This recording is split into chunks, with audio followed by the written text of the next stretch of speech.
Hi, welcome to the Pursuit of Truth. So I wanted to talk about the two things I was talking about the last two pursuits of truth, sort of marrying them up. Bro Sanchez TV's Her Story in History and Graham Hancock's Netflix series Ancient Apocalypse. It's funny how it's all came about as well, because I started off this because of Strictly, and it's led me to these bits that have all seemed to join together.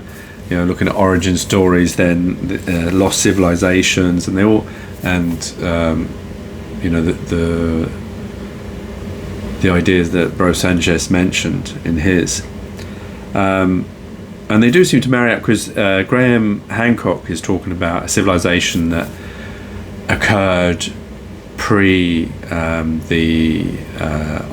they call the last ice age.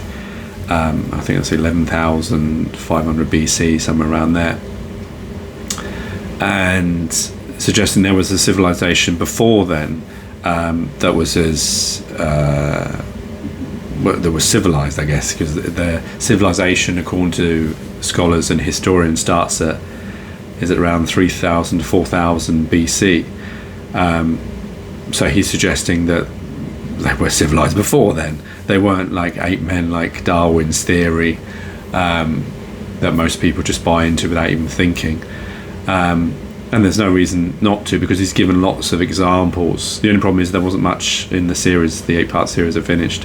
There wasn't much archaeological digging or stuff like that. There was a few bits, but nothing to substantiate his claims, which is a little bit unfortunate. It makes you question how much he really wants, or to actually solve this, or whether it's just a job to him, like to sell books and have tours and all that kind of thing. And also the inclusion of Joe Rogan did send a bit of alarm bells. I flip-flop Joe Rogan because he seems to sort of, anyway, so. But the idea is that he's suggesting that we're civilization before, which there does seem to be some evidence of that. And then if you tie it in with Bro Sanchez TV's Her Story to History, which he's suggesting that there was a civilization around about that time as well, he's got more information. I don't know where his research comes from. I tried to Google these things and whatever, and you find bits. The problem is with Google, with anything, it seems you can find answers both ways. Which say one thing and then there's the counter it. It's like doublethink, so you're left with not really being able to find the truth. The problem is, I guess, with historians and scholars and scientists, they're always going to say one thing and then the other until except if there's something that's accepted. So his idea, following from Graham's, is that Graham says that there was a lost civilization that was probably mostly destroyed during the Ice Age, the Great Flood and all that cataclysmic event. That makes sense. And Bro Sanchez is suggesting that the pre-dynasty, that lost civilization was a matriarchy rather than the patriarchy that we have in that started from 3000 in Egypt and Greece.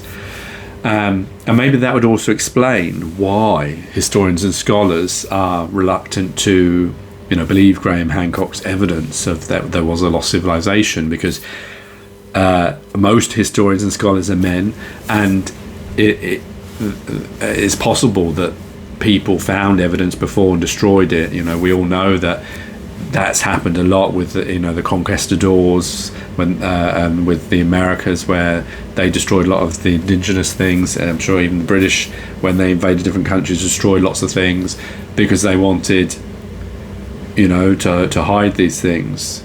Same with, say, in Arabia, when a lot of the statues were destroyed when Islam came about. So there's a lot of evidence for humans destroying history and pasts. So that would make maybe sense to why, in a world that is very centered on male dominance, and that's what Bro Sanchez mentions in his Her Story to History, numbers 1 and 2. There's a little bit at the end. I would ignore the first hour and a half of number 3. I've only just got to bit on 4. it sort of wanders into sort of societies and governments and all that in the fourth one, and the third one, and phallus and all that kind of stuff, obsession. But yeah, it would make sense. And in Bro Sanchez, he suggests that around that time of Greek and Egypt, leaders, pharaohs, and all that kind of stuff changing. Like a lot of the stories, the myth stories of creation and stuff, as Bro Sanchez mentions, how it's trying to undermine matriarchy and promote patriarchy in the sense of, and it made sense when he's talking about these different things. These different stories. I think even I read some of them out that seemed very outlandish, how they were suggesting things, and I know even in the Graham Hancock mentions a few of them where obviously we know with Adam and Eve, Eve is created from a spare rib of Adam's to create Eve, as opposed to the natural way that we all know that babies are created, going through the mother, through the womb. So that story, because that's what Bro suggests, that the Bible, I believe he does believe in God, he just doesn't believe that the Bible is an accurate description. It'd be up to him to explain that, but that was my understanding, and that suggesting that was a way to sell to the masses that now we lived in a patriarchy rather than a matriarchy, because getting rid of the fact that everyone, that the mother giving birth, it's that Adam giving birth to Eve through the rib. And also there was another one that Graham Hancock, and I think even Rose Sanchez mentioned, is Zeus. How Zeus comes, his wife comes out the top of Zeus's head. So he bores a wife through that way. So it's also negating the mother, the female side of it. And that would, when you look at all these things in those early times, even in the Egyptian times, phalluses everywhere and etc., trying to make out that, that would make sense. Like, why are they making such a big deal out of it's a man's world now, a patriarchy? Probably because before then it was a matriarchy. We know that in animal species that tends to happen as well, isn't it? When you look at bees, when you look at lions. So it's not like unheard of. It's just because we live in a very male-dominated world, we can't think of. It's like when in Graham Hancock's thing, when he was suggesting that the Lost Civilization, that there's a lot of myth stories of some, before the flood, someone coming around to different places, giving information of how to build an infrastructure. Some of them, there's statue, drawings that looks like an alien. It could be an alien, or it could be a woman, because it has the head looks like an alien because it's elongated, but the base, it looks like a dress because it goes down like that, and it's a triangle. So that could have been a woman, the mother figure, the mother god, or mother nature.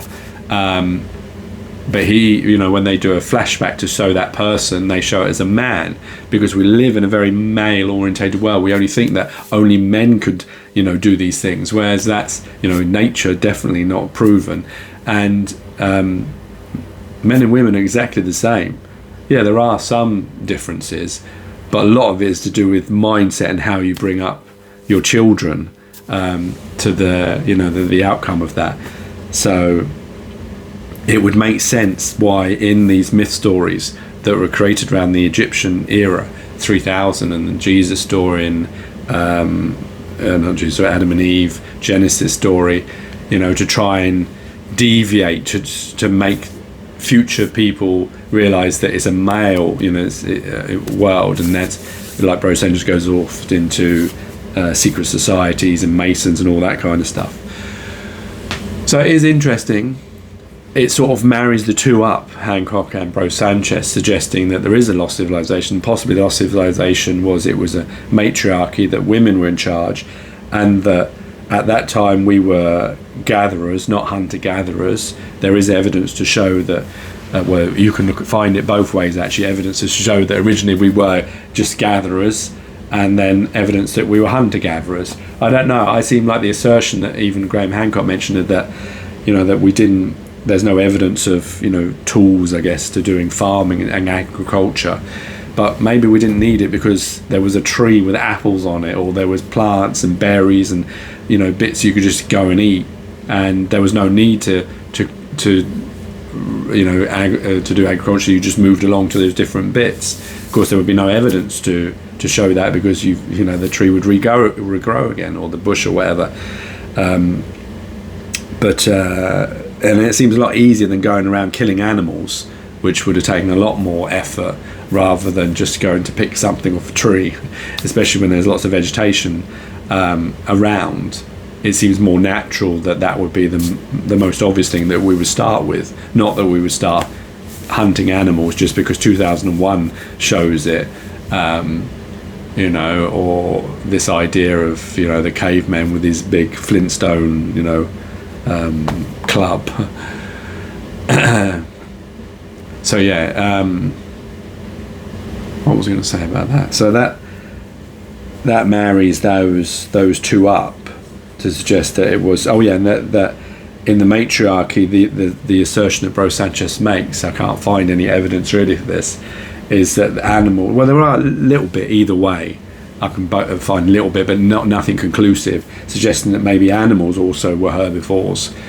And imagine if that's, if that was the perfection of matriarchy, that that animals and man live together, together harmoniously, and prospered that way until either the cataclysmic event of the Ice Age happened, or a meteorite hit the Earth and destroyed a lot of people, and then that may have weakened the matriarchy, because then men decided they were going to take over, and then because there's a lot of evidence that in this Graham Hancock's thing of tablets and stones showing serpents, which they think are the comets coming down, and when it happened and all that kind of stuff, suggests that a lot of the Stonehenges and pyramids and Giza and all that stuff were aligned to watch for those events, or maybe it was just because the thing is, like, a lot of people like to interpret things, try and work out. It's very difficult, because unless you're there, maybe they just were fascinated with the sun and the stars, and they just wanted to make statues. Maybe they just made these monuments just to make monuments, to make bits of art. And we're assuming that, it aligns here, because it doesn't matter where you put it, it's going to align to something, and you'll suddenly think, because one thing aligns, everything must align. I did find that bit with Graham Hancock's thing was a bit sort of tenuous, but it is interesting. It would be interesting to know, that we did manage to have a harmonious life. Could we ever get back to that, I guess, would be the question, because it doesn't really matter, I guess, our history, in the sense that it matters what we do now in our future. It's good to learn from our history. It'd be good to know that if we did live like that, and that would say that maybe we could go back to that. But would we be able to? Because in Bro Sanchez, he suggests that animals learnt the prey predator because of us, the human beings that strayed from that, and then went off to hunt animals, and then animals obviously then learnt that as well from us, because they that does sound natural, isn't it? If you were a normal human being and suddenly you're living next to another human being, everything's fine, and then that one comes and attacks you, then everyone then from then onwards is going to think, well, that may happen to me, so now I may have to defend myself or attack people, or this is fair game now. So that could happen with animals as well. I don't know, it seems a bit idealistic.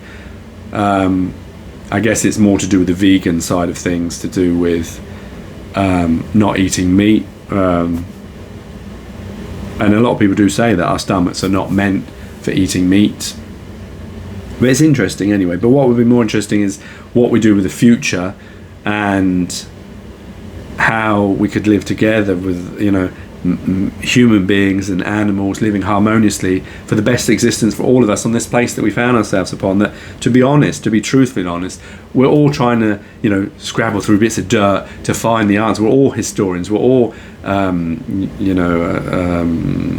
archaeologists, trying to find the truth of our existence, trying to find a way for us all to live together in a way that we all benefit from this place that we found ourselves upon. Yeah, seems fair, doesn't it? Okay, take care, God bless, and peace.